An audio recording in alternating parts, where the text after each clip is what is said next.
Hi everyone, I'm Stefan Palvetzian and I have the great privilege of leading communications as well as corporate responsibility here at Rogers.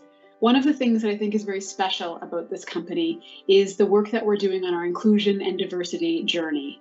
There are many different stops along that journey, and frankly, it's a path that never ends.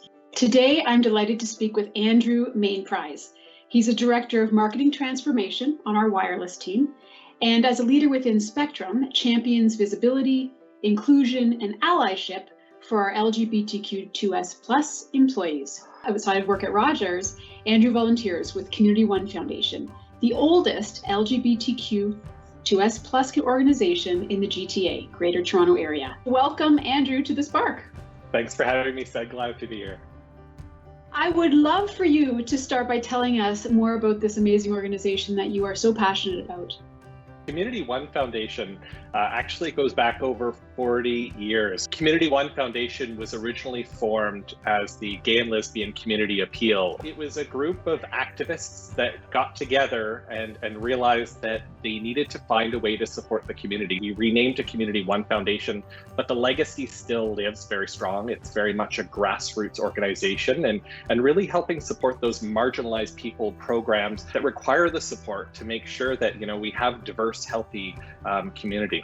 Andrew, so much of I&D work with authenticity is bringing everyone's individual stories of lived experience. I know university was a pretty impactful part of your life and in your own journey in this space. I had moved into the dorms and I was actually in the closet at the time. I had one really good friend that knew about me and I was out with her, but really that was about it. I happened to go to one of the gay clubs in London with my friend Janelle, and turns out that the school newspaper had done an ad on the nightlife of London the next day. And so there was pictures in the school newspaper showing me out at a gay club, a dance bar, just out to have some drinks with some friends. A friend of mine in the dorm put the article under my door, and unfortunately, that was me. I was out. It was a really awkward time, but turning that into a positive, it was the marginalized folks.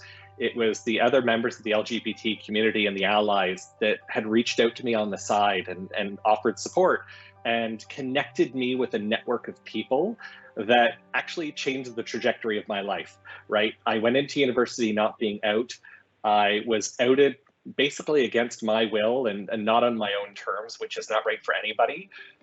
But then the community actually reached out to support me. And it was both in the university, within the community.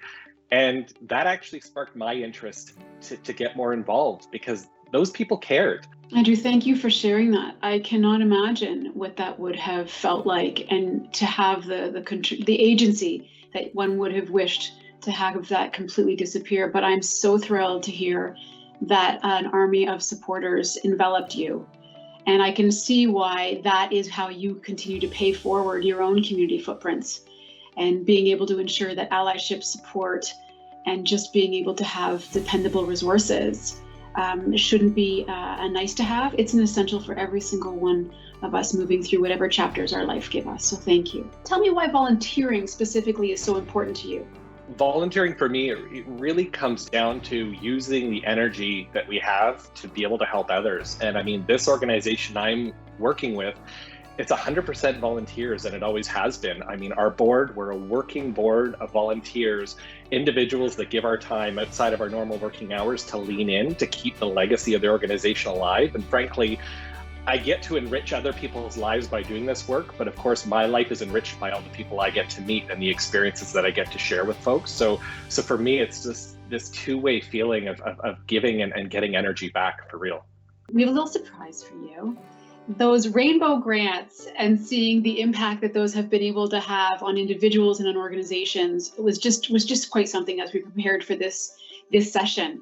So we have made a contribution, and it is jointly from you and Rogers as we support another grant. I know you're right in the middle of handing them out this season, so you're going to have one more to sneak in, which is great because there's always that committee that says, oh, I don't want to say no to this one. And now you don't have to, because we've helped to make one more possible for this year. And it's a small way to thank you for your leadership. And we're very proud that our company gets to support it as well. I'm absolutely speechless. I can't thank you enough, Sev. I mean, that means a lot. This work really, really is a passion project, and every dollar that can support an initiative into the community means so much. So frankly, you just made my week, my year. You are a true inspiration for what engagement looks like. And I love that you are so plugged into all the different worlds where they connect for important areas of impact, and in particular with Community One. So thank you for that history. Thank you for that engagement. Thank you for your passion, Andrew. Thanks so much, Sev.